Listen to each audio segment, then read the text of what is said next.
Baik, perkenalkan nama saya Belmin Afrawala dengan NIM 18090-149. Di sini saya akan menjelaskan tentang yang pertama, infeksi nekrosis pankreas atau biasa disebut dengan IPN. Nah, infeksi nekrosis pankreas ini biasa menyerang pada ikan salmon dan ikan trout, di mana disebabkan oleh virus menular infeksi nekrosis pankreas dari anggota keluarga Birnaviridae. Nah, infeksi nekrosis pankreas ini biasa menyerang ikan salmon yang masih muda dan benih ikan salmon. Ketika virus ini menyerang ikan salmon atau ikan trout yang dewasa, maka virus ini tidak akan menunjukkan tanda-tanda klinis atau gejala klinis pada ikan salmon atau ikan trout dewasa. Yang berikutnya ada patogenesis. Nah, patogenesis dari virus ini dapat ditularkan secara vertikal maupun horizontal. Nah, jika ditularkan secara vertikal, berarti virus ini dapat ditularkan dari induk ke anak melalui telur atau saat kelahiran. Dan jika virus ini ditularkan secara horizontal, maka virus ini akan ditularkan lewat air, melalui urin, feses, sekresi seksual, dan melalui ikan yang terinfeksi kepada ikan yang belum terinfeksi. Gejala klinis yang dapat kita lihat ketika virus infeksi nekrosis pankreas ini menginfeksi ikan. Yang pertama, ketika dia menginfeksi ikan, tingkat kematian pada ikan akan meningkat secara pesat. Yang kedua, gerakan abnormal saat berenang pada ikan, di mana ikan hanya berputar pada suatu tempat dan terjadi gerakan lambat pada saat ikan berenang. Yang ketiga, pada individual ikan, kulit ikan tampak lebih gelap serta terdapat distensi abdomen atau pembengkakan pada perut, anoreksia atau tidak nafsu makan, sekresi lendir pada usus, dan kemudian terdapat pendarahan pada daerah ventral.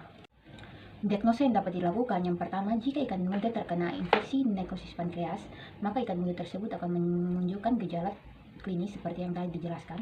Yang kedua, titer virus yang tinggi dapat diisolasi dari hewan pembawa virus tersebut. Nah, yang ketiga, kita dapat melakukan PCR, kultur virus, pemeriksaan ELISA, dan yang terakhir adalah pemeriksaan lesi pankreas histologik yang menunjukkan ciri khas. Berikutnya ada penanganan dan pencegahan. Nah, penanganan dari virus infeksi nekrosis pankreas ini belum ditemukan pengobatannya dan belum ditemukan vaksin komersialnya. Selanjutnya, mari kita membahas tentang infection bursal disease pada penjelasan selanjutnya.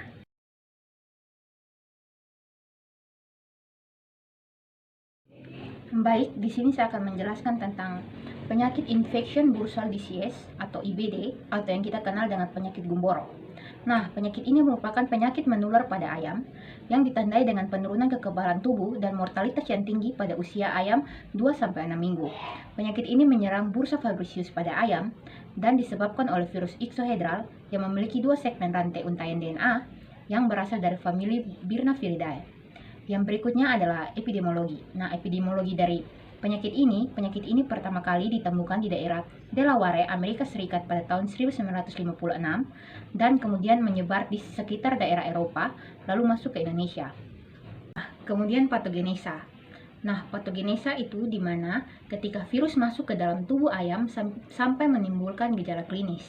Nah, patogenesa pada virus ini dia menyerang ayam berumur 3-6 minggu, di mana ketika umur seperti itu, bursa fabricius dari ayam tersebut sedang berkembang pada titik optimum. Nah, ketika dia menyerang bursa fabricius mengalami kerusakan. Nah, kerusakan yang terjadi berupa nekrosis dan apostosis sel limfosit B. Setelah kita telah membahas patogenesa dari penyakit infection bursal disease ini, kita akan membahas tentang gejala klinis. Nah, gejala klinis yang ditimbulkan dari penyakit ini, apa sih gejala klinis yang ditimbulkan dari penyakit ini? Yang pertama ada depresi. Ketika ayam terserang penyakit ini, dia akan mengalami depresi, kemudian akan mengalami diare, bulu berserakan, dan kemudian akan mengalami demam. Sehingga ayam akan dehidrasi atau kekurangan cairan tubuh. Bagaimana teknik diagnosa dari ayam yang terkena penyakit infection bursal disease?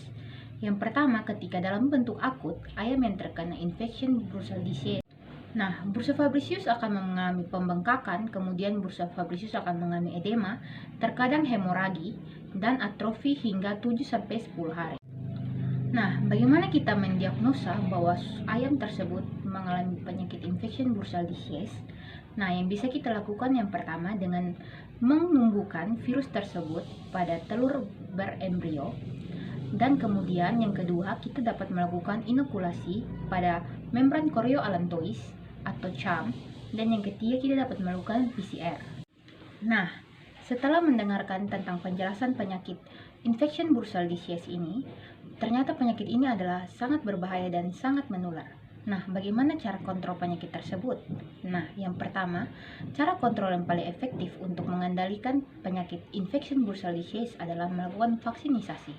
Yang kedua adalah dengan melakukan penerapan program biosecurity, yaitu dengan menjaga kandang dan orang-orang yang masuk ke dalam kandang tetap bersih dan steril.